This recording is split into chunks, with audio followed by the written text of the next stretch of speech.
Hello everyone, कैसे हैं आप लोग। तो कल हम लोगों ने आर्टिकल 14 तक कंप्लीट कर लिया था, काफ़ी अच्छे से किया था, काफ़ी डिटेल से किया था। और आज आर्टिकल 15 से स्टार्ट करेंगे। ये थोड़ा थोड़ा लेंदी है, लेकिन आपको टेंशन लेने की ज़रूरत नहीं है। मैं भले ही कम पढ़ाऊँगा, लेकिन मैं अच्छे से कंप्लीट कराऊँगा। मतलब कम ही आर्टिकल पढ़ेंगे, लेकिन अच्छे से करेंगे। तो आप टेंशन मत लीजिए, सारा वर्ड को हम लोग एकदम अच्छे से समझाएंगे। चाहे वो मंडल कमीशन हो या फिर रिजर्वेशन का जो ईडब्ल्यूएस वाला रिजर्वेशन हो, कोई भी बात हो, हम लोग अच्छे से करेंगे। तो ज़्यादा लेट नहीं करते हैं, देखते हैं। चलिए, अच्छा, इसके पहले मैंने सारा चैप्टर्स अच्छे से करा दिया है। इसके पहले के सारे चैप्टर्स, वो जो लक्ष्मीकांत के सारे चैप्टर्स हैं वो मैंने कराए हैं। वो लेटेस्ट 8 एडिशन के हैं, तो आप जाके देख सकते हैं। काफ़ी अच्छे से समझाया है, आप जाके देख लीजिएगा। ठीक है, तो चलिए स्टार्ट करते हैं। क्या है आर्टिकल 15? आर्टिकल 15 कहता क्या है, सबसे पहले हम लोग को ये जानना है। तो आर्टिकल 15 बात करता है डिस्क्रिमिनेशन नहीं होना चाहिए। डिस्क्रिमिनेट आप नहीं कर सकते। जो हम लोग का जो ये पास्ट से लिया गया है, जो हिस्ट्री में इतना सारा हम लोग देख रहे थे कि socially upper caste, lower caste, Hindu, मुसलमान, काफ़ी ज़्यादा डाइवर्सिटी था। और अगर भाईचारा बनाए रखना था तो हमको ये सबसे पहले हटाना चाहिए। तो हम लोग क्या करेंगे, हम लोग डिस्क्रिमिनेशन नहीं करेंगे, लेकिन हम लोग कुछ कुछ टॉपिक रखे हैं, उसके अकॉर्डिंग ही हम लोग डिस्क्रिमिनेशन नहीं करेंगे। उसके अलावा कुछ होगा तो हम लोग डिस्क्रिमिनेट कर सकते हैं। ऐसा थोड़ी है कि अगर बोल देगा कि इस जॉब के लिए आपको डिग्री पास होना चाहिए और आप डिग्री पास नहीं है और आप चले जाएंगे कोर्ट की हम लोग को, हमको डिस्क्रिमिनेट किया जा रहा है। तो ऐसा नहीं है, ऐसा नहीं होने वाला है। आपको ऐसे डिस्क्रिमिनेट किया जा सकता है। मान लो कि कोई मैया समान योजना है, वो सिर्फ लड़कियों के लिए बनाया गया है अकॉर्डिंग टू आर्टिकल 15(3), तो वो लड़की को ही मिलेगा, लड़का को नहीं मिलेगा। अब कुछ कुछ पार्ट है जो उसके आधार पर मिलता है, तो वो हम लोग को ध्यान में रखना है। अब ऐसा नहीं है कि डिस्क्रिमिनेशन नहीं होगा तो हमको भी मैया सम्मान का 2500 रुपये मिलेगा, ऐसा कुछ नहीं है। तो ठीक है, चलिए पहले हम लोग देख लेते हैं कि कौन कौन सा नॉर्मल बेसिस है उस पर डिस्क्रिमिनेट नहीं कर सकते। सबसे पहला तो कौन सा है, रिलीजन के बेसिस पे आप डिस्क्रिमिनेट नहीं कर सकते, रेस के बेसिस पे नहीं कर सकते, कास्ट पे, सेक्स पे, प्लेस ऑफ बर्थ पे। ये जो पांच है, ये पांच काफ़ी ज़्यादा इंपॉर्टेंट है। इसके बेसिस पे आप डिस्क्रिमिनेशन नहीं कर सकते।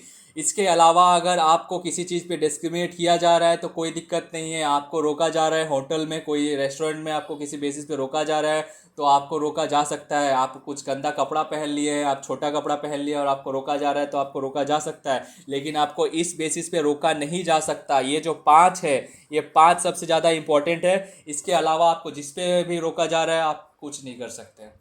ठीक है, देख लेते हैं। ये पांच बेसिस तो देख लिए कि ये पांच बेसिस पे अगर मान लो कोई होटल है, होटल पे बोल दिए कि ये मुसलमान का होटल है, हिंदू को नहीं डालेंगे, हम हिंदू को नहीं डालेंगे, तो वो नहीं कर सकता। तब वो होटल में आपको स्पेसिफिकली मेंशन करना होगा कि ये हम लोग का मुसलमानों के लिए ही है। अगर वो पब्लिक होटल है तो वो आपको डिस्क्रिमिनेट नहीं कर सकता।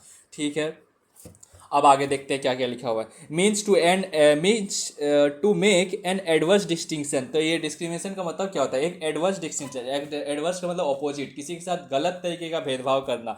With regard to distinguish unfavourably. Unfavourably का मतलब दूसरों से अनफेवरली, ये उसको डिस्टिंग्विश करना। अलग तो कर रहे हैं लेकिन अनफेवरली, कुछ गलत तरीके से हम लोग कर रहे हैं। डिस्क्रिमिनेशन का मतलब है ये।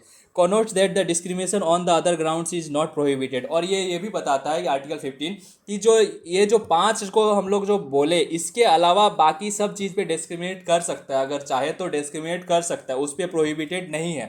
ठीक है, says that no citizen shall be subjected to any disability. तो ये बोल रहा है आर्टिकल 15 का 1 बात करता है। आर्टिकल नहीं, आर्टिकल 15 का 2 है ये। देखो, आर्टिकल 15 का 1 क्या था मैं बता दे रहा हूँ, आर्टिकल 15 का 2 है क्या बता दे रहा हूँ।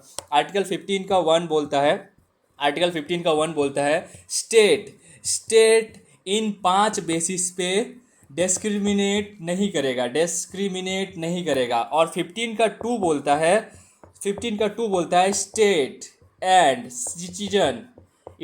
सिटीजन आपको कहीं जाने से, पब्लिक प्लेस में, पब्लिक प्लेस अभी हम बताएंगे कौन कौन सा पब्लिक प्लेस, पब्लिक प्लेस में जाने से ये नहीं रोक सकता है। चाहे वो स्टेट हो, चाहे वो सिटीजन, कोई आदमी का हो, वो अगर पब्लिक प्लेस है, चाहे वो कोई रेस्टोरेंट हो या रिजॉर्ट हो, अगर वो इंसान का है, मतलब कोई प्राइवेट लोग का है, कोई सिटीजन का है, लेकिन वो पब्लिक के लिए खुला हुआ है, अगर वो पब्लिक प्लेस बना के रखा हुआ है, अगर कोई दुकानदार है, तो उस पर भी हम लोग को डिस्क्रिमिनेट नहीं कर सकता।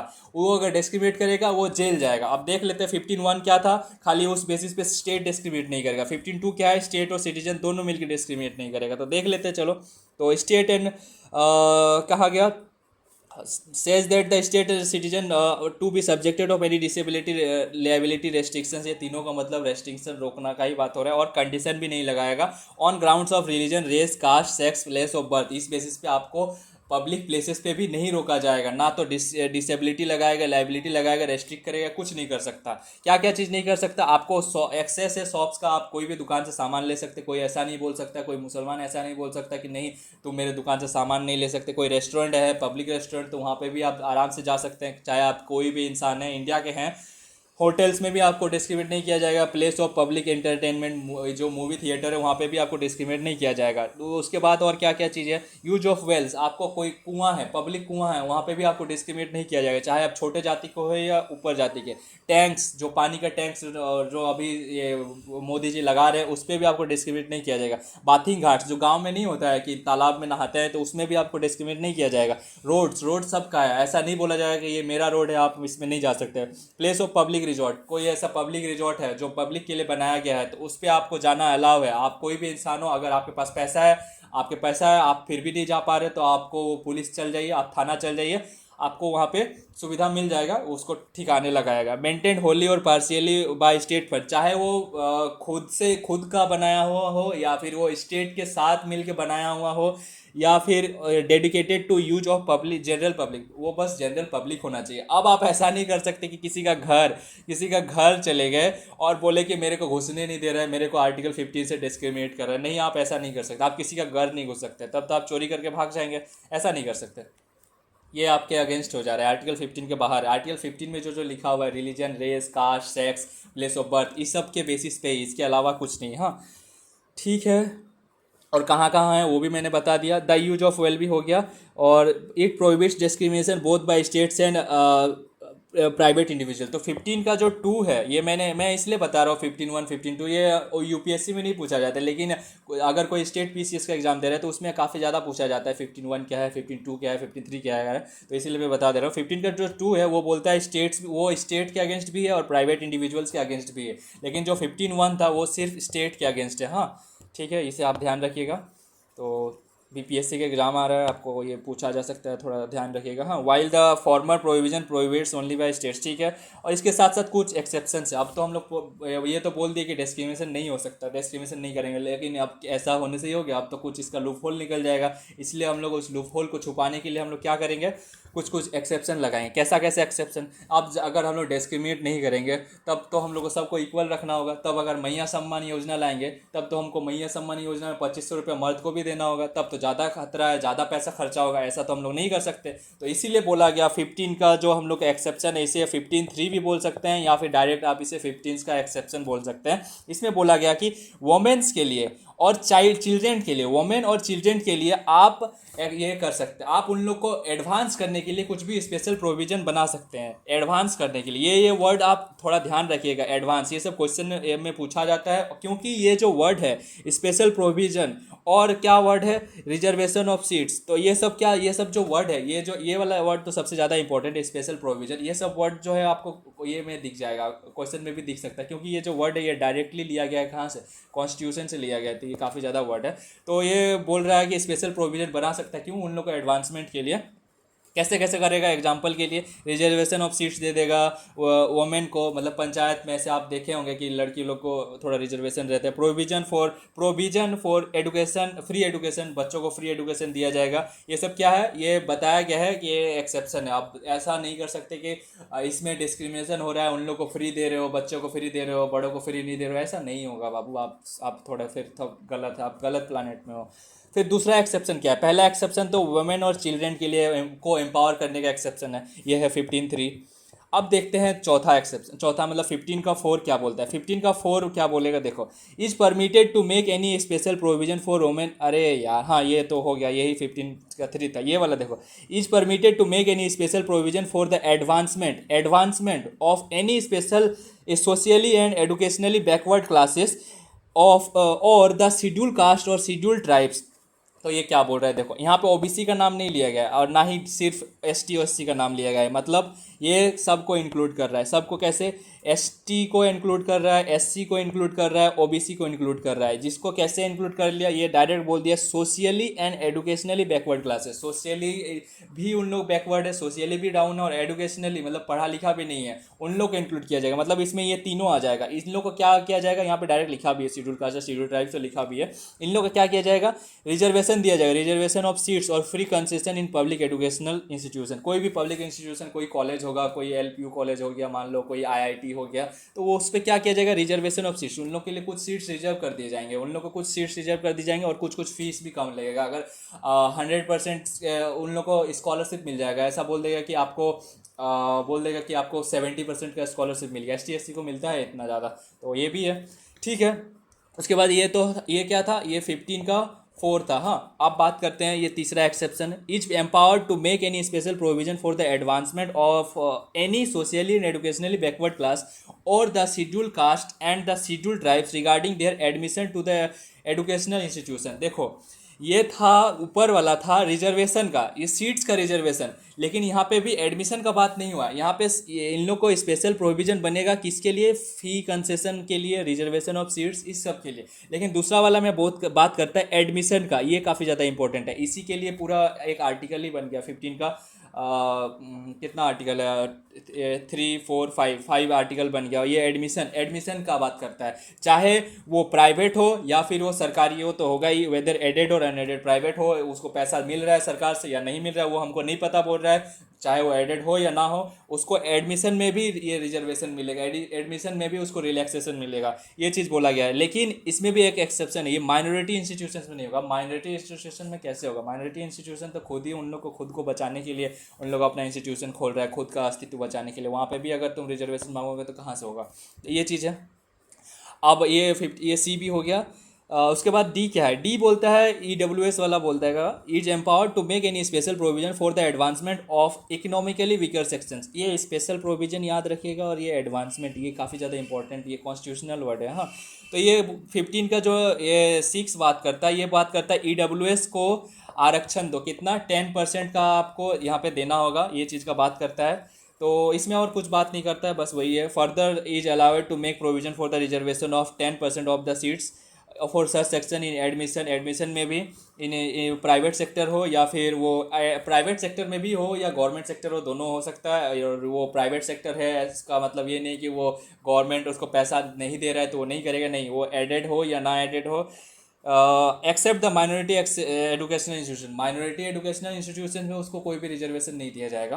तो this reservation of up to 10% in would be in addition to the existing. मान लो कि एग्जिस्टिंग रिजर्वेशन 50% है, तो इसको प्लस और 10% EWS का हो जाएगा। मतलब अभी तक हम लोग क्या क्या पढ़े, हम एक बार समराइज कर दे रहे हैं। हाँ, 15 का 1 पढ़े, स्टेट कोई भी डिस्क्रिमिनेशन नहीं करेगा on the basis of 5 grounds. 15 का 2 कहे, state and citizen on the basis of 5 grounds, कोई भी डिस्क्रिमिनेशन नहीं करेगा किस चीज़ में, कोई जगह में, प्लेस में आने जाने में। और यहाँ स्टेट क्या बोल रहा है, कोई पॉलिसी उलिसी बनाएगा, कोई स्टेट कुछ बनाएगा, उसमें डिस्क्रिमिनेट नहीं करेगा, स्टेट डिस्क्रिमिनेट नहीं करेगा। लेकिन इसमें कोई प्लेस का बात करता है, प्लेस में इस बेसिस पे, 5 को बेसिस पे डिस्क्रिमिनेट नहीं करेगा। 15.3 से एक्सेप्शन स्टार्ट हो जाता है। 15.3 में वुमेन एंड चाइल्ड के लिए उसका स्पेशल प्रोविजन बनाया जाएगा, उन लोग के एडवांसमेंट के लिए। 15.4 बोलता है कि SEBC मतलब socially and educationally backward class को ऊपर करने का बात करेगा, रिजर्वेशन देगा। 15 का 5 बात करता है, इसी का एक्स्ट्रा वाला चीज़ है, मतलब SEBC को ये दिया जाएगा, एडमिशन में भी छूट दिया जाएगा, एडमिशन में भी रिजर्वेशन मिलेगा, ये चीज़ है। ठीक है, 15 का 6 बात करता है EWS को 10% का रिजर्वेशन दिया जाएगा। हो गया, ख़त्म, शांति, अच्छे से देख लो क्या है 15.1 से 15.4। ठीक है, अब हम आगे बढ़ रहे हैं। ठीक है, अब आगे कहाँ बढ़ेंगे। हाँ ठीक है, for this purpose the economically weaker section would be notified. और ये इकोनॉमिक वीकर सेक्शन कौन कैसा होगा, किसको हम लोग इकोनॉमिकली वीकर सेक्शन बोलेंगे, वो स्टेट डिसाइड करेगा। स्टेट टाइम पे डिसाइड करेगा कि उसका फैमिली इनकम क्या होना चाहिए, किसको हम लोग इकोनॉमिकली वीकर सेक्शन बोलेंगे, वो कौन डिसाइड करेगा, स्टेट। ठीक है, ओबीसी क्या बोल रहा है? ओबीसी लोग का जो ओबीसी लोग का जो 27% का जो ये है रिजर्वेशन है, वो ओबीसी लोग को 27% रिजर्वेशन दिया जाता है। ये आया कैसे? सबसे पहले तो देखो आया कैसे, उन लोग हम लोग बाद में पढ़ेंगे, मतलब वो मंडल कमीशन वो 16 में पढ़ेंगे। तो ये है क्या, अभी हम लोग वो देख लेते हैं कि स्टेट मतलब कितना रिजर्वेशन देता है, तो वो 20% देता है। तो ये कैसे हुआ, तो देख लो जो ओबीसी लोग के लिए है ना, ये 93rd अमेंडमेंट एक्ट आया था 2005 में, जिसमें बोला गया था कि जिसमें एक एक्ट आया, ये पहले तो एक कॉन्स्टिट्यूशनल अमेंडमेंट हुआ, अमेंडमेंट के बाद एक्ट आया, रिजर्वेशन इन एडमिशन एक्ट आया, जिसमें बोला गया कि जो ओबीसी है उसको 27% रिजर्वेशन दिया जाएगा। जो भी ओबीसी होगा उसको 27% रिजर्वेशन दिया जाएगा। कोई भी all India all central higher level ये में इंस्टीट्यूशन में, चाहे वो आईआईएम हो या आईआईटी हो, ठीक है। फिर अपहेल्ड द वैलिडिटी, ये सुप्रीम कोर्ट इसके बाद ये करता है, सुप्रीम कोर्ट बोलता है upheld the validity of both the amendment act and the OBC Kota act. Amendment act मतलब ये वाला, दोनों में बात तो वही होता है, 27% का रिजर्वेशन का बात होता है, इस चीज़ का बात हो रहा है। आर्टिकल 15 में 27% रिजर्वेशन का जो बात हो रहा है, जो हम लोग देख रहे थे ना, ये एस सी बी सी में एडमिशन में रिजर्वेशन, ये सब चीज़ इसमें बात हो रहा है। तो ये 27% का रिजर्वेशन दिया जाएगा। फिर उसके साथ साथ क्या करता है, क्रीमी लेयर का बात होता है, क्रीमी लेयर का। ये directed the central government to exclude the creamy layer. ये तो देखो ये वाला चीज़ तो मान लिया, 27% रिजर्वेशन ओबीसी लोग को, ये मान लिया, हाँ 27% रिजर्वेशन। लेकिन बोला कि जो क्रीमी लेयर है, क्रीमी लेयर ये 8 लाख से ज़्यादा कमा रहा है, उसको आप बाहर रखो, क्योंकि उन लोग को ज़रूरत नहीं है। उन लोग ओबीसी में भी अमीर वाला ओबीसी है, तो उन लोग को ज़रूरत नहीं है इस चीज़ का, तो उन लोग को हटाओ बोला। तो इस चीज़ को हटाओ, ठीक है बोला। तो belonging to the creamy layer among the OBC those will not get the quota. अगर वो क्रीमी लेयर होगा तो उसको वो कोटा बेनिफिट नहीं मिलेगा। मतलब साफ साफ सुप्रीम कोर्ट क्या बोला कि जो आपका 27% रिजर्वेशन है, 27% रिजर्वेशन इज बेस्ट, ओबीसी के लिए बेस्ट है, बट इसमें क्रीमी लेयर को नहीं मिलना चाहिए, ये चीज़ बोला गया। ठीक है, आप अपना बुक देख लीजिए, आपको पता चल जाएगा। अब क्या है, ओबीसी जो है, क्रीमी लेयर हम लोग किसको बोलेंगे, क्रीमी लेयर डिसाइड कैसे होगा? अब क्रीमी लेयर हम तो डायरेक्ट ऐसा नहीं तो बोलेंगे नहीं तुम क्रीमी लेयर हो, नहीं वो दूसरा बच्चा बोलेगा नहीं तुम क्रीमी लेयर हो, नहीं बोलेगा तुम क्रीमी लेयर हो, किसको भी झगड़ा होगा, जिससे भी खुनस होगा उसको बोलेगा तुम क्रीमी लेयर हो, नहीं ऐसा नहीं है। इसके लिए भी डिसाइड किया गया, अगर आपके पापा प्रेसिडेंट हैं, वाइस प्रेसिडेंट है, सुप्रीम कोर्ट के जज हैं, चेयरमैन है, ओम बिरला हैं, यूपीएससी के मेंबर हैं, या फिर एसपीएस स्टेट सिविल सर्विस के मेंबर हैं, सीईसी है, सीएजी के मेंबर हैं, और कुछ भी ऐसे बड़े पोस्ट के हैं, तो वो आपको बेनिफिट क्रीमी लेयर का नहीं मिलेगा। ठीक है, आगे देखते हैं। ग्रुप ए लेवल का पोस्ट होगा, या फिर ग्रुप बी लेवल का पोस्ट होगा, या फिर कुछ भी ऐसा सेम लेवल का पोस्ट होगा, इक्विवेलेंट पोस्ट, या फिर पीएसयू में, मतलब बड़े बड़े जो ये कंपनी होते हैं उसमें, बैंक्स में अगर ऐसा ग्रुप ए लेवल का पोस्ट है, या फिर इंश्योरेंस ऑर्गेनाइजेशंस, यूनिवर्सिटीज, ये सब में भी होगा। मतलब और प्राइवेट एम्प्लॉयमेंट में भी अगर इतना बड़ा लेवल का पोस्ट है, मतलब जहाँ पे आपको अच्छा खासा मिल रहा है, महीने का 2 लाख 3 लाख मिल ही रहा है, और अच्छा खासा सीनियोरिटी भी है, मतलब ये रेस्पेक्ट भी मिल रहा है, तो वहाँ पे आपको नहीं मिलेगा, क्रीमी लेयर में आप घुस जाएंगे। ठीक है, और क्या, अगर नेवी ओबी का रैंक, कर्नल का रैंक है, या आर्मी का रैंक है, या उसके उतना मतलब अच्छा खासा लेवल का रैंक है, नेवी में, एयरफोर्स में, पैरामिलिट्री फोर्स में, या फिर अगर आप डॉक्टर हैं, लॉयर्स हैं, इंजीनियर हैं, आर्टिस्ट हैं, ऑथर्स हैं, कंसल्टेंट हैं, और कुछ भी ऐसे हैं, या फिर कुछ भी ट्रेड व्रेड बिजनेस करते हैं, बिजनेस करते हैं, मतलब आपका अगर 8 लाख से ज़्यादा इनकम हो रहा है तो आपको रिजर्वेशन नहीं मिलेगा। ठीक है, और क्या, अगर आपके पास एग्रीकल्चर लैंड है, एक लिमिट से ज़्यादा लैंड है, तो भी आपको क्रीमी लेयर में रखा जाएगा। वैकेंट लैंड होगा तो भी चलेगा, मतलब एक लिमिट से ज़्यादा वैकेंट लैंड है, खाली लैंड है, तो भी आप क्रीमी लेयर में आ जाएंगे। या फिर बिल्डिंग्स है अर्बन एरियाज़ में, अर्बन एरियाज में बिल्डिंग्स आप समझ रहे हैं, वो तो करोड़ों करोड़ पड़ती है। तो ठीक है, आगे देखते हैं, आगे क्या है। Have gross annual income of more than 8 lakh.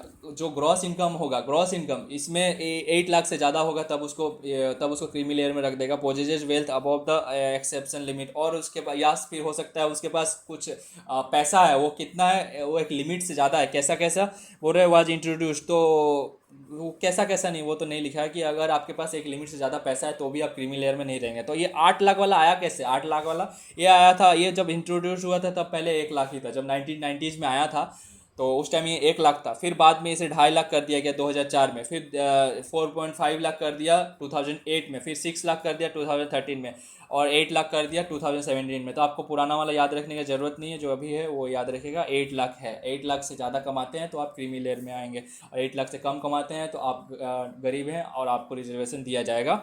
ठीक है, अब देखते हैं ईडब्ल्यूएस का हम लोग देखेंगे कि ईडब्ल्यूएस का हम लोग का क्या है इसके बारे में।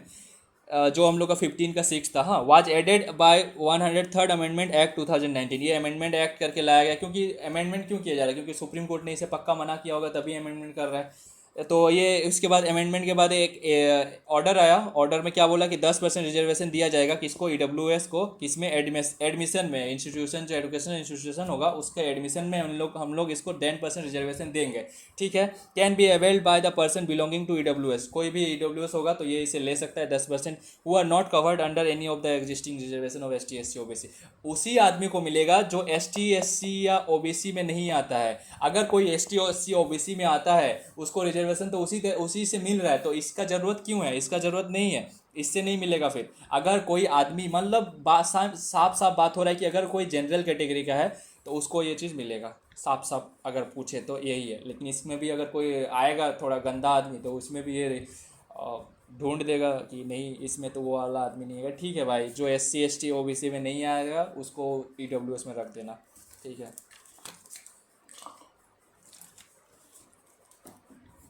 हाँ, अब देखेंगे कि जैसे क्रीमी लेयर को कैसे डिसाइड करेंगे, हम लोगों ने बताया। इस उसका लास्ट में तो वही पॉइंट लेके आया कि 8 लाख से ज़्यादा इनकम होगा तो वो क्रीमी लेयर में आएगा। अब देखते हैं ई डब्ल्यू एस में आने के लिए क्या होना चाहिए। तो वो रहा है फैमिली ग्रॉस इनकम 8 लाख से कम होना चाहिए। तो उसको हम लोग ई डब्ल्यू एस बोलेंगे। रिजर्वेशन के लिए वो ये है, बेनिफिट के लिए वो आइडेंटिफाई किया जाएगा। और उसमें कैसा कैसा इनकम इंक्लूड होगा, 8 लाख का इनकम तो बोला गया कि 8 लाख से कम इनकम होगा और वो इस कैटेगरी में नहीं आएगा तो वो ई डब्ल्यू एस में आ जाएगा। लेकिन 8 लाख तो बोला कि कौन कौन सा सोर्स से आना चाहिए, मतलब सारे सोर्स से आना चाहिए, सारे सोर्स मिला के। ऐसा नहीं कि आप 5 जगह से कमा रहे हैं, आपका जॉब भी है, आपका बिजनेस भी है, लेकिन आप दिखा रहे हैं मेरे को जॉब से सिर्फ 10,000 मिल रहा है, मेरा 8 लाख इनकम कहाँ से होगा। नहीं बाबू, ऐसा नहीं चलेगा। आपका टोटल इनकम देखा जाएगा, आपका बैंक अकाउंट का टोटल बैलेंस देखा जाएगा। ठीक है। चाहे वो सैलरी हो, एग्रीकल्चर हो, बिजनेस हो, प्रोफेशन कुछ भी हो, it would be income for the financial year prior to the year of application. ये बोल रहा है कि मान लो आप 2025 में फॉर्म भर रहे हो तो 2024 का देखा जाएगा, 1 साल पहले का देखा जाएगा। ठीक। Have following have family owns or possesses any of the following assets are to be excluded from being a W S. अगर आपके पास ये सब चीज़ें हैं तो आपको ई डब्ल्यू एस में नहीं रखा जाए। क्या क्या है अगर तो नहीं रखा जाएगा? अगर आपके पास 5 करोड़ का एग्रीकल्चर लैंड है या उससे 5 एकड़ का एग्रीकल्चर लैंड है या उससे ज़्यादा का है तो आपको इससे हटा दिया जाएगा, ई डब्ल्यू एस का सर्टिफिकेट नहीं मिलेगा। रेसिडेंशियल फ्लैट है 1000 स्क्वायर फीट का, मतलब सोच रहे हो करोड़पति है, रेजिडेंशियल फ्लैट्स 1000 स्क्वायर फीट का, तो भी आपको ई डब्ल्यू एस का सर्टिफिकेट नहीं मिलेगा। Sorry bro, you are too rich. Residential plot है अगर 100 यार्ड का, उससे अबव का, और वो म्यूनसिपालिटी ने नोटिफाई किया है कि आपके पास 100 यार्ड का प्लॉट है, ऐसा म्यूनसिपैलिटी ने आपको नोटिफाई करके बोला है कि इतना है, मतलब वो बताइए कि इतना है, तो आपको नहीं मिलेगा। अगर म्यूनसिपैलिटी का बात हो रहा है तो वो कंफर्म है कि वो अर्बन एरिया में होगा। तो अर्बन एरिया में अगर हुआ प्लॉट 100 स्क्वायर यार्ड का, तब भी आप एलिजिबल नहीं हैं। रेसिडेंशियल प्लॉट अगर 200 यार्ड का है, वो कहीं और भी हो सकता है, उसे नोटिफाई नहीं किया गया है, तो भी ये आपको नहीं मिलेगा ई डब्ल्यू एस का सर्टिफिकेट।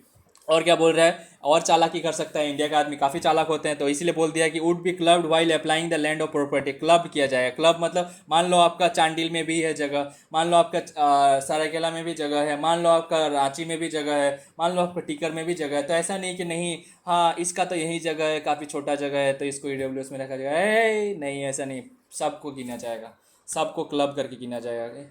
ठीक है। सोचो, ये भी लिखना पड़ रहा है यहाँ के लोग, मतलब कॉन्स्टिट्यूशन में काफ़ी ज़्यादा दिक्कत है। Family would include the person who seeks benefit for reservation. और फैमिली जो रिजर्वेशन लेगा, मान लो हम रिजर्वेशन लेंगे, हमको एग्जाम देना, हमको रिजर्वेशन चाहिए डब्ल्यू एस का, तो हम किसको किसको इंक्लूड करेंगे? मतलब हम ऐसा तो नहीं है कि हम, मेरे पापा कमा रहे हैं पूरा 16 लाख 50 लाख कमा रहे हैं, और सॉरी इतना कभी नहीं कमाते, तो इतना अगर कमा रहे हैं तो और हम बोल देंगे नहीं मेरे पापा को आप इंक्लूड काहे कर रहे हैं ई डब्ल्यू एस में? नहीं, ऐसा नहीं है। ई डब्ल्यू एस का बात होगा तो आपको उसमें फैमिली का बात होगा, क्योंकि फैमिली इनकम 8 लाख से कम है, तो उसमें कौन कौन रहेगा? पापा रहेंगे, मम्मी रहेगा, आपका भाई रहेगा अगर 18 साल से कम का होगा, और आपके बीवी भी होगी, और आपके अगर बच्चे छोटे हैं 18 साल से कम के हैं तो वो भी होंगे।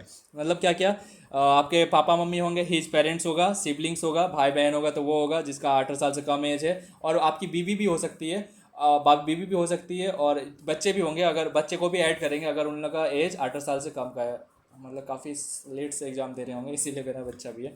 ठीक है, ख़त्म हो गया। इसमें हम लोगों ने क्या क्या देखा, ओबीसी देखे, ओबीसी कैसे है, वो अमेंडमेंट एक्ट हुआ 2005 में, 27% कोटा, फिर सुप्रीम कोर्ट ने कहा कि आप क्रीमी लेयर को मत दीजिए, तो बोला ठीक है नहीं देंगे। फिर उसके बाद ईडब्ल्यूएस आया, ईडब्ल्यूएस का बात किए, और दोनों में हम लोग देखे कि क्या क्या क्या कैटेगरी होना चाहिए, प्रेसिडेंट के बच्चे को नहीं मिलेगा, बड़े बड़े अपर पोस्ट वाले को नहीं मिलेगा, और ईडब्ल्यूएस में देखे कि अगर वो काफ़ी ज़्यादा अमीर है तो भी उसको नहीं मिलेगा। अब देखते हैं आर्टिकल 16।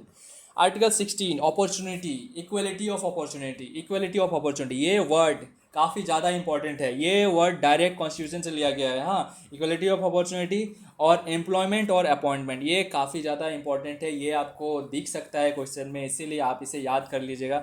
ऐसे तो मुझे पता है कि ये सब चीज़ आपको पता होगा, ये सब चीज़ मतलब आर्टिकल 16 क्या होता है ये पता होगा। आर्टिकल 16 साफ साफ बात करता है कि आपको जॉब में कोई भेदभाव नहीं किया जाएगा, चाहे वो आप अमीर हो या गरीब हो, चाहे आप हिंदू हो या मुसलमान हो, चाहे आप महतो हो या फिर शर्मा हो, सबको जॉब में पार्ट लेने का अधिकार है। सब फॉर्म को फिल कर सकता है, सब यूपीएससी के एग्ज़ाम दे सकता है, सब एसएससी के एग्ज़ाम दे सकता है। ठीक है, ये चीज़ बोला जा रहा है इक्वलिटी ऑफ अपॉर्चुनिटी। आर्टिकल 16(1) यही बोलता है। आर्टिकल 16(1) बोलता है equality of opportunity in matters of employment और अपॉइंटमेंट। ठीक है, can not be discriminated against in eligible और फॉर एनी एम्प्लॉयमेंट और office under the state on the grounds on of any of only religion, race, caste, sex, descent, place of birth और residence. देखो ये है 16 का 2, 16 का 1 का ही extra part है, मतलब 16 का 1 को ही ज़्यादा जूम करके दिखाता है। 16 का 1 बोलता है कि इक्वलिटी ऑफ अपॉर्चुनिटी होगा, सबको सेम अधिकार होगा, बात करता है। 16(2) इसको थोड़ा जूम करता है और बोलता है कि इक्वलिटी होगा, किस किस बेसिस पे आपको इक्वलिटी मिलेगा जॉब में, किस किस बेसिस पे, रिलीजन के बेसिस पे, रेस के बेसिस पे, कास्ट के बेसिस पे, सेक्स के बेसिस पे, डिसेंट के बेसिस पे, प्लेस ऑफ बर्थ के और रेसिडेंस के। तो 15 में हम लोगों ने 5 कैटेगरी देखे थे, 5 राउंड पे हम लोग देख रहे थे, मतलब 5 ग्राउंड्स पे देख रहे थे। यहाँ पे 2 ऐड हो गया, कौन कौन सा, एक डिसेंट और एक है रेसिडेंस। डिसेंट का मतलब होता है कि ये बाप को मिला है तो बेटा को मिलेगा, नहीं, बाप मान ली था तो बेटा भी मान लिया होगा, नहीं, ऐसा नहीं होने वाला। उसके लिए भी एग्जाम है, उसको एग्जाम देना होगा, पीओन ओवन का एग्जाम होगा, तब जाके बनेगा, नहीं तो नहीं बनेगा। रेसिडेंस के बेसिस पे भी नहीं होगा, ऐसा नहीं होगा कि आप अगर झारखंड के हैं तो आपको झारखंड का जॉब मिल जाएगा, नहीं, ऐसा नहीं होने वाला। इसमें भी कुछ कुछ एक्सेप्शन है, ऐसे पढ़ लेना फिर बाद में दिक्कत हो जाएगा। ठीक है, अब देखते हैं रेसिडेंस के बेसिस पे नहीं होगा। देखो यहाँ पे रेसिडेंस बोल दिए नहीं होगा, और रेसिडेंस के बेसिस पे पहला एक्सेप्शन है। आप एक्सेप्शन पढ़ेंगे कि एक्सेप्शन तो होना जरूरी है, लूप होल हो जाता है ना, नहीं तो फिर तो सब सुप्रीम कोर्ट चला जाएगा। हम लोग को डेवलपमेंट के लिए तो ये करना ही पड़ेगा कुछ कुछ। सबसे पहला जो एक्सेप्शन है वो रेसिडेंस के बेसिस पे ही है। तो रेसिडेंस के बेसिस पे किया क्यों किया, देखो सबसे पहला चीज़ तो कुछ कुछ ऐसे ऐसे रीजन है इंडिया में जो काफ़ी ज़्यादा अनडेवलप्ड है। जैसे झारखंड में काफ़ी ज़्यादा, झारखंड झाड़ी झाड़ी झाड़ी है, पूरा आदिवासी है, इन लोगों को रिजर्वेशन देना चाहिए कि इन लोग इतना इतना नीचे है। अब हम डिफेम नहीं कर रहे हैं, मतलब बहुत ज़्यादा नीचे हैं हम लोग, बहुत ज़्यादा। अगर हम लोग को रिजर्वेशन नहीं मिलेगा तो हम लोग कभी उठ नहीं पाएंगे। तो इसलिए रेसिडेंस के बेसिस पे रिजर्वेशन दिया जाता है, बशर्ते इसके लिए आपको पार्लियामेंट से एक्ट पास करना होगा, एक एक्ट पास होगा, उसके बाद आपको रिजर्वेशन मिलेगा। तो वही है, चलिए देखते हैं क्या क्या है। रेसिडेंस के बेसिस पे किसको मिलता है वो भी देख लेते हैं। तो can prescribe residence as a condition of certain employment appointment के लिए स्टेट, यूनियन टेरिटरी में, ऐसा लोकल अथॉरिटी में कर सकता है। मतलब रेसिडेंस के बेसिस पे आपको भेदभाव कर सकता है, डिस्क्रिमिनेट कर सकता है। जबकि हम लोग यहाँ पे पढ़ लिए कि रेसिडेंस के बेसिस पे नहीं होगा, लेकिन इसका पहला एक्सेप्शन ही है कि कर सकते हैं। क्यों बोल रहा है देख लो। पहला तो देखो 1957 का एक एक्ट था, रेसिडेंस के बेसिस पे आप जॉब दे सकते हैं, जिसके अकॉर्डिंग आंध्रा और तेलंगाना और कुछ कुछ स्टेट था, उन लोग को रेसिडेंस के बेसिस पे जॉब दे रहा था। तो ये एक्सपायर हो गया, लेकिन इसके पास आंध्र प्रदेश और तेलंगाना अभी भी इसके पास ये वाला रेसिडेंस वाला कानून है ही। क्यों है, क्योंकि इन लोग का आर्टिकल 371D है, इसके अकॉर्डिंग इन लोग का स्पेशल प्रोविज़न है, जिसमें इन लोग रेसिडेंस का बात कर सकता है कि हम लोग को रिजर्वेशन दे सकते हैं, हम लोग का अपना आदमी को दे सकते हैं। ठीक है, ऐसा नहीं है कि वहाँ के लोगों को ही है, वहाँ पे पैदा हुआ। आप वहाँ पे अगर पढ़ेंगे ना तो आपको भी मिल जाएगा, आप वहाँ पे पढ़ेंगे, ऐसा नहीं है कि अभी जाके चले गए मिल गया, नहीं, 10th का सर्टिफिकेट होना चाहिए।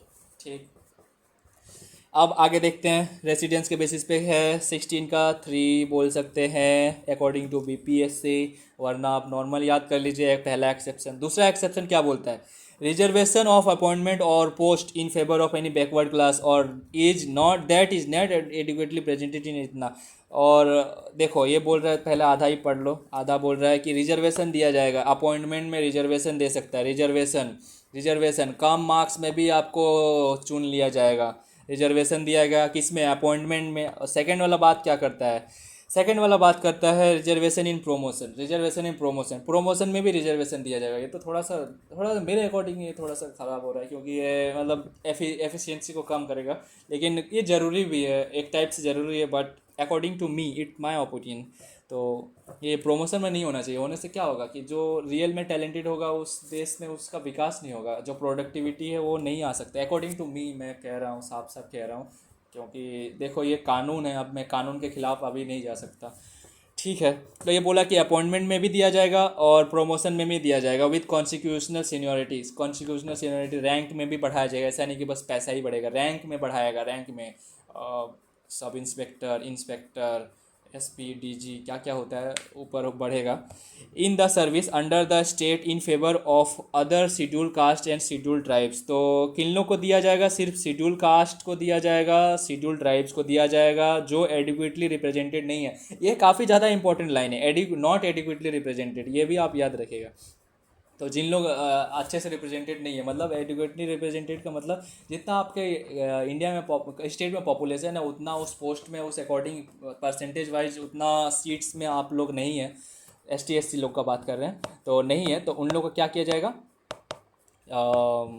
डाला जाएगा उसमें। ठीक है, अपॉइंटमेंट में भी दिया जाएगा और इसमें भी दिया जाएगा। ठीक है, आगे देखते हैं। Further is empowered to consider the unfilled reserve vacancies of a year as a separate class of vacancies to be filled up in any succeeding year. देखो क्या बोल रहा है, हम बता रहे हैं अच्छे से। ये तो बोला गया कि 16 का 4 था, वो 16 का 3 था ना, नहीं 4 था। 16 का 5 बोलता है जो एक्सीडिंग है। मान लो कि 100 सीट था, 100 सीट था 2024 में, 100 सीट था। हाँ, 100 सीट में से कितना परसेंट था, मान लो 50% रिजर्व किया हुआ है। हाँ, 50% रिजर्व किया हुआ है, इतना है। हाँ, 50% अभी मान लो 50% रिजर्व किया हुआ है, इसमें से 40 लोग भर्ती हो गए। 50% ST SC के लिए मान लो। हाँ, अभी कोई ये मत करने जाना कि 50% क्यों किया जाए। ST SC के लिए क्या कर दिए, अब हाँ ST SC है, इसमें सिर्फ पूरा 50% SC SC है, जिसमें से 40 लोग ही भर्ती हुआ। इसमें से देखो रिजर्वेशन दिया, फिर भी इन लोग नहीं उठ पाया, फिर भी इन लोग का सीट ही नहीं फुल हुआ। सोच लो मतलब थोड़ा कितना इन लोग डाउन हुए। तो फिर तो ये बोला गया कि ये 10 सीट का क्या करेंगे जो खाली होगा, तो क्या किया जाएगा। तो बोला 2025 जो होगा, 2025 में आप 50% तो रहेगा ही रहेगा, तो 50% रहेगा ही, प्लस ये 10 सीट को साइड से एक्स्ट्रा ऐड करेंगे। जबकि गवर्नमेंट ने साफ सुप्रीम कोर्ट ने कहा था कि 50% से ज़्यादा नहीं होना चाहिए। हालांकि अगर आप इसको थोड़ा मैथ्स में, अगर आप मैथ्स के दीवाने हैं तो मैं तो अब कहता कि 50% प्लस 10 करोगे तो इतना आएगा। 100 का 10 50 और 10 60 हो जा रहा है। जबकि आप अगर यहाँ पे मान लो कि 110 सीट हो रहा है, मतलब कितना सीट है, 100 था लेकिन यहाँ का 10 बच गया था, तो टोटल कितना हो रहा है 110। तो 110 का 50% कितना होता है, 55 होता है ना।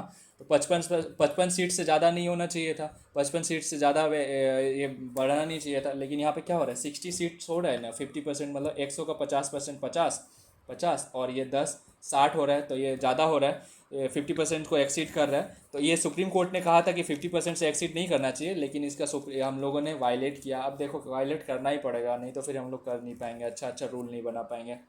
तो वही बोला गया जो 50% है, कहा गया such class would be combined with the vacancies in which they were determine of the ceiling of 50% reservation of the total number. हाँ, तो फील्ड अप टू डिटरमाइन, ठीक है, वही चीज़ बोला गया जो हम बोले, वही चीज़ इसमें लिखा हुआ है।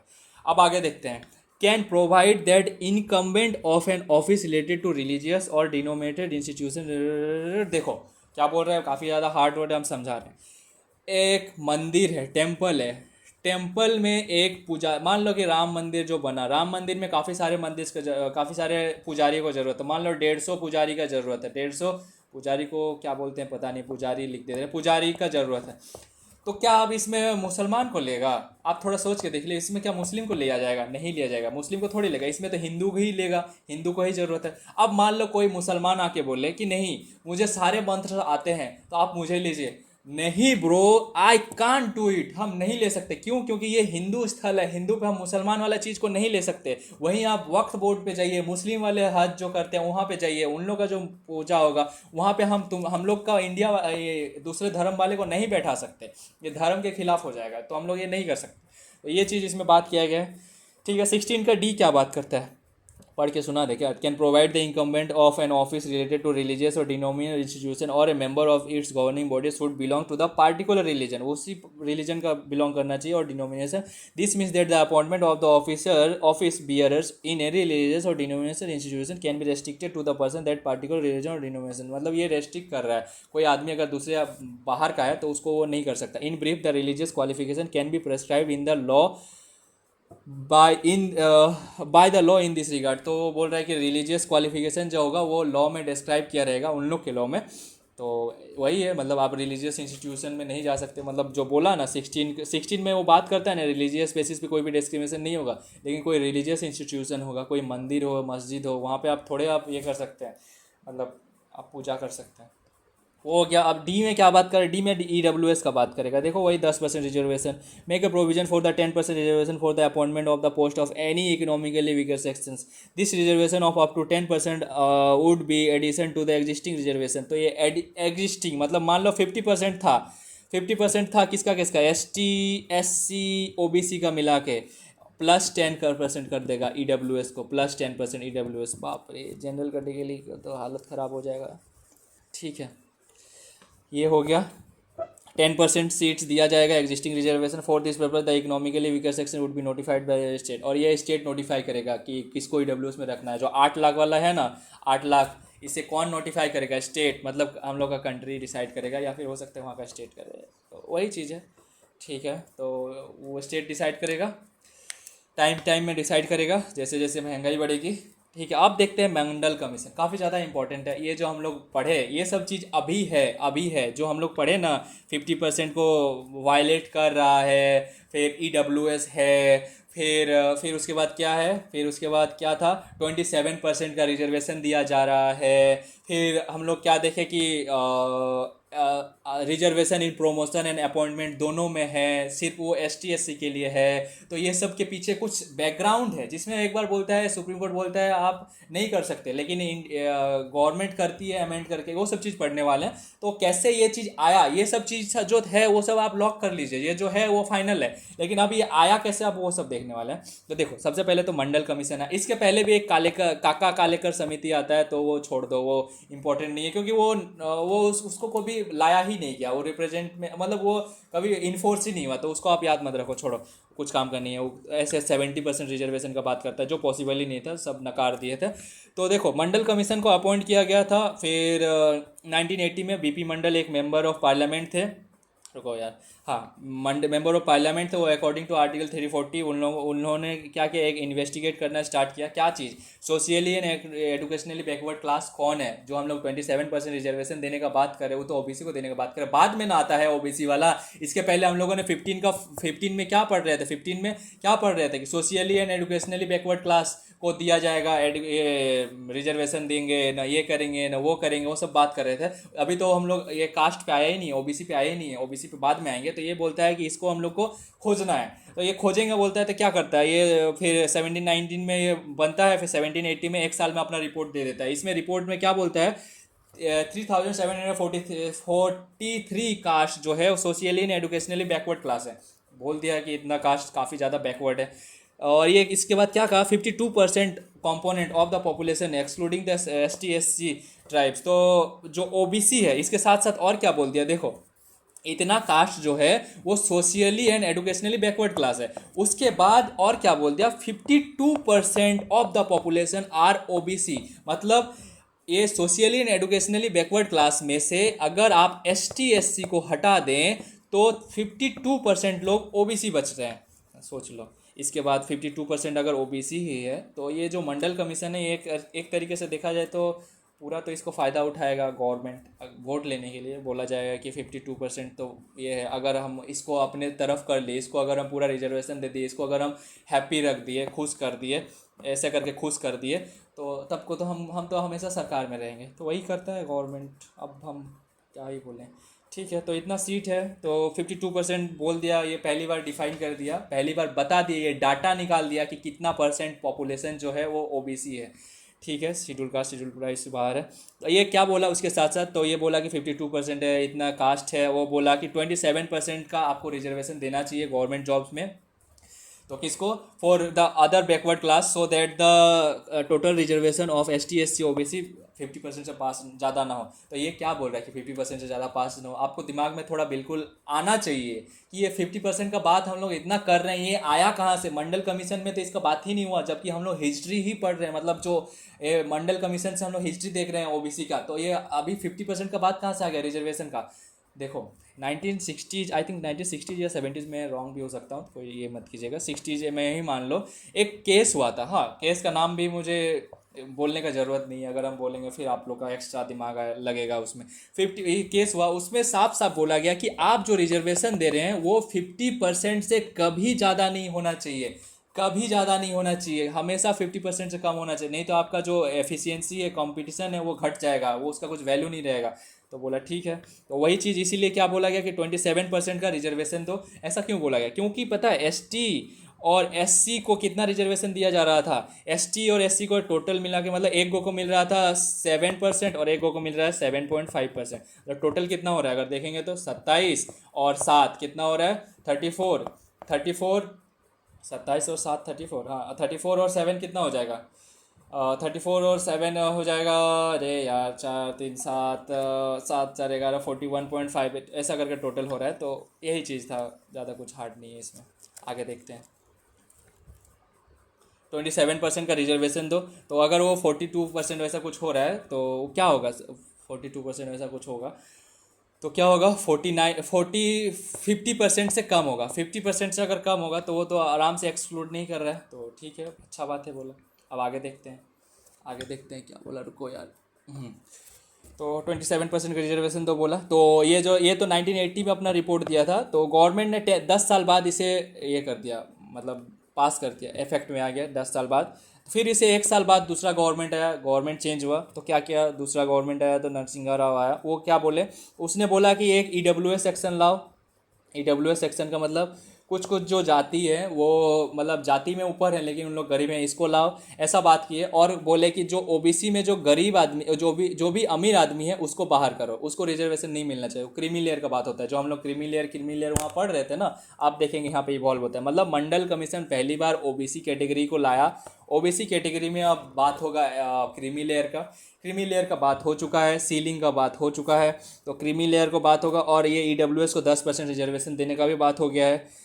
तो देख लो अब उद्भव हो चुका है। अब देखते हैं, ये तो बोल दिया कि ऐसा ऐसा होना चाहिए। इसके बाद आता है एक इंदिरा साहनी केस, इसे मंडल केस भी कहा जाता है, क्योंकि इसमें मंडल केस के काफ़ी सारे चीज़ों को हटाया जाता है। क्या होता है देखो, 1992 में एक आदमी केस करती है, औरत थी Indira Sahni, also called the Mandal case, इसे मंडल केस भी कहा जाता है। इसमें पूरा एकदम अच्छे से पूरा एग्जामिन किया क्या क्या मंडल कमीशन में था, X 16(4) में क्या क्या दिया जा रहा था, रिजर्वेशन ऑफ जॉब्स। तो ये क्या बोला, देखो आप जो रिजर्वेशन दे रहे हैं 10% का ईडब्ल्यूएस को हटाओ बोल रहा है। आप अभी जो हम पढ़ाए हैं 16(4) में, जो प्रेजेंट में है उसको अभी साइड में रखिएगा, अभी हम लोग पास्ट का बात कर रहे हैं, आप उसे ध्यान में रखिएगा, ठीक।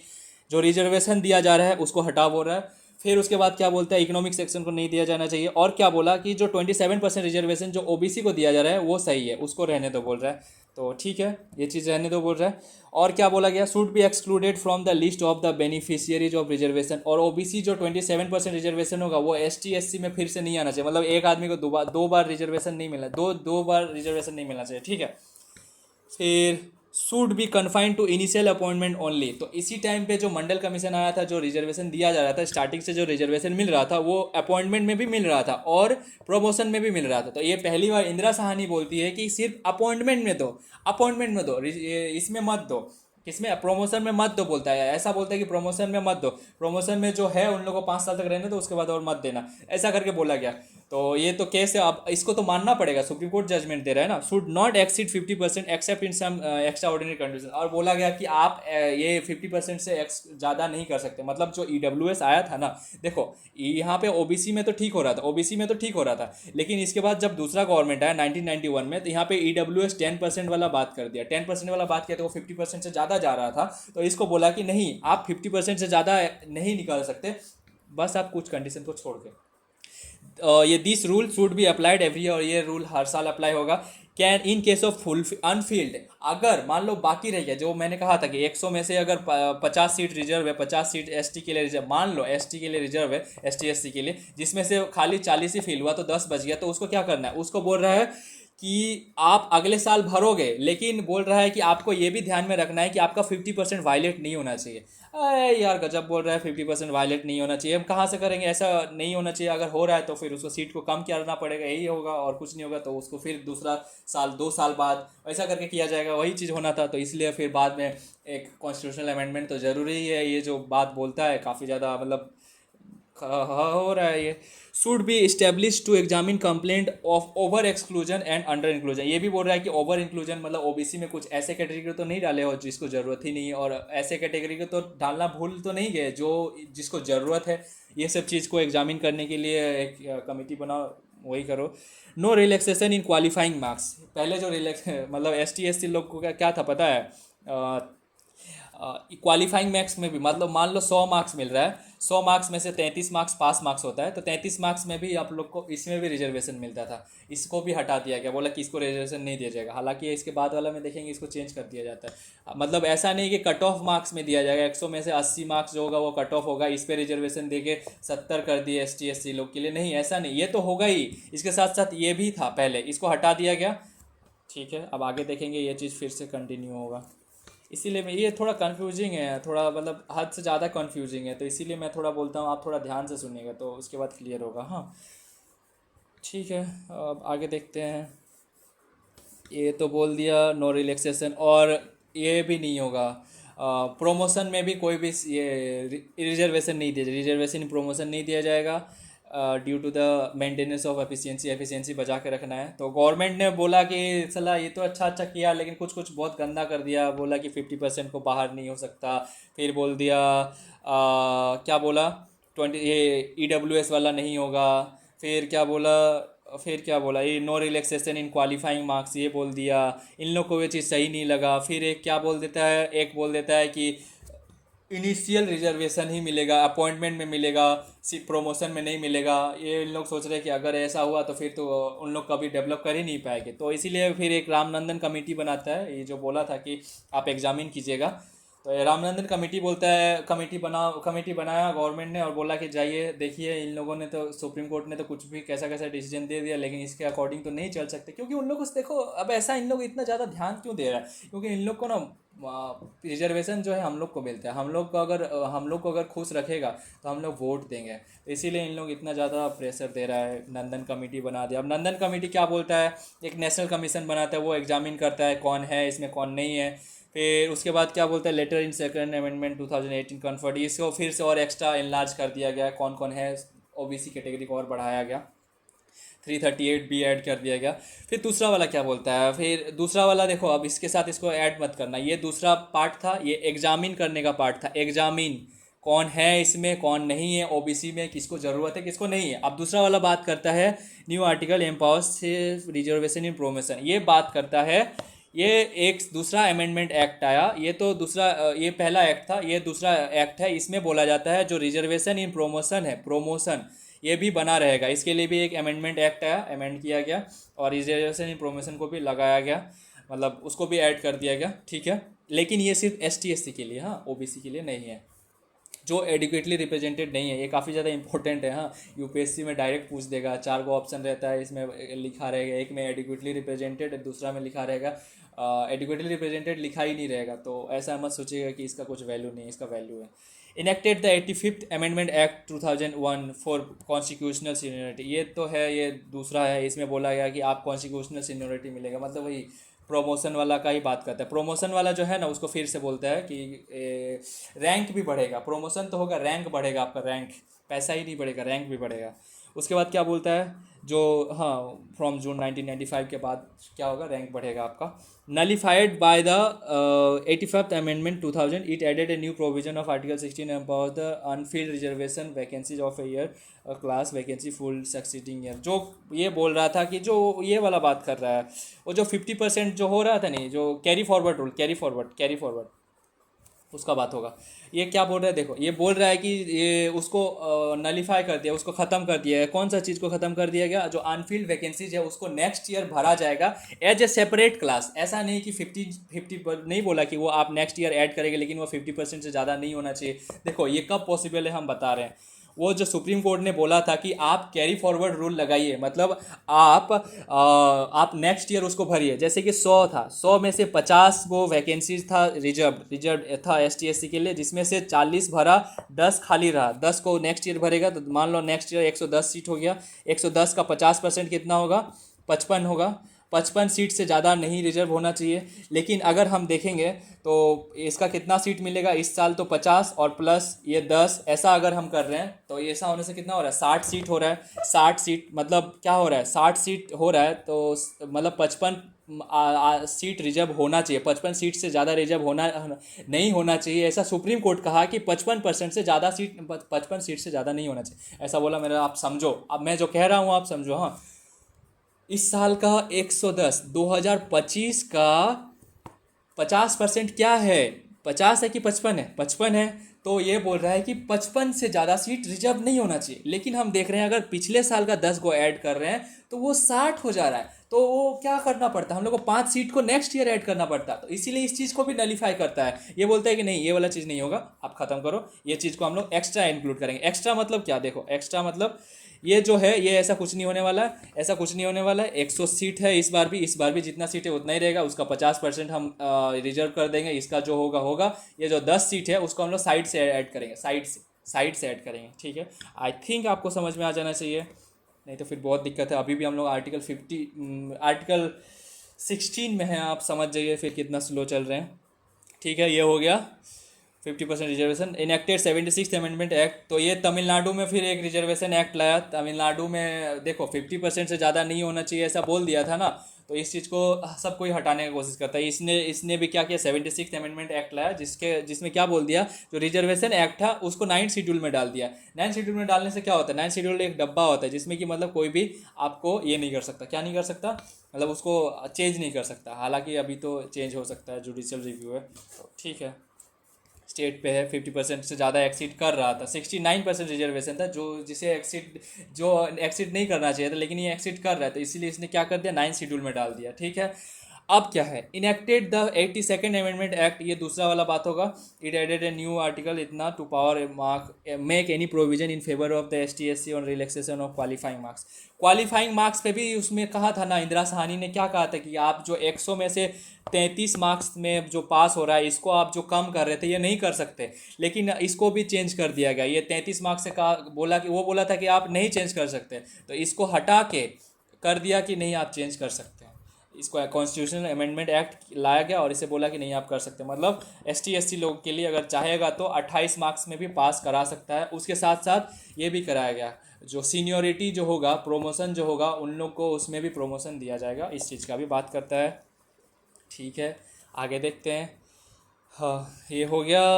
फिर reservation of EWS in public employment, the above exceptions was added in 103rd amendment. अब ये EWS का बात करेंगे। EWS में क्या हुआ? EWS को भी तो हटा दिया गया था, लेकिन EWS को देखो काफ़ी सालों बाद ऐड किया गया। 2019 में ऐड किया जाता है। 2019 में बोलता है कि 10% रिजर्वेशन दिया जाएगा economically weaker section, 8 lakh post in civil post and service of the government of India. कोई भी पोस्ट होगा, मतलब नॉर्मल पोस्ट में दिया जा रहा है। Can be availed by the persons belonging to the EWS, जो भी EWS कैटेगरी में आता है उन लोगों को मिलेगा। Any of the existing schemes of the reservation of ST SC OBC has been already explain in article 15 में। हम लोगों ने पहले एक्सप्लेन कर दिया कि EWS में कौन आएगा, किसका कितना ज़मीन होगा, वो आएगा, वो सब मैंने अच्छे से बता दिया। आप इसकी पीछे चले जाइए, आपको पता चल जाएगा।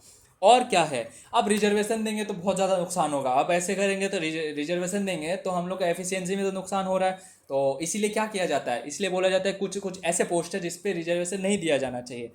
ठीक है, further the technical and scientific post can be exempted from the purview of the reservation. कुछ कुछ ऐसे टेक्निकल और साइंटिफिक पोस्ट हैं जिसमें रिजर्वेशन नहीं दिया जाना चाहिए। The post should be in grades above the lower grades of group A. मतलब रिजर्वेशन कहाँ दिया जाएगा? अगर वो ग्रुप ए पोस्ट से कम का पोस्ट हो तब दिया जाएगा। Post should be classified as scientific और टेक्निकल टर्म्स इन कैबिनेट। अगर कैबिनेट सेक्रेटरी ऑर्डर 1916 में अगर उसे साइंटिफिक और टेक्निकल पोस्ट के करार दे दिया गया है कि ये साइंटिफिक और टेक्निकल पोस्ट है, तब वहाँ पे हम लोग रिजर्वेशन नहीं देंगे। ठीक है, technology prescribed in government which user knowledge discharge, ठीक है, that post should be conducting research or for organising guiding the direct research. तो ये बोल रहा है कि कुछ ऐसा रिसर्च वाला पोस्ट होगा तो भी इसमें आप रिजर्वेशन नहीं दे सकते। इससे थोड़ा देर पहले मैंने कहा था कि ये बिल्कुल ही गलत है, नहीं देना चाहिए एफिशिएंसी के अकॉर्डिंग, तो अभी तुमको थोड़ा सा रिलीफ मिल रहा है।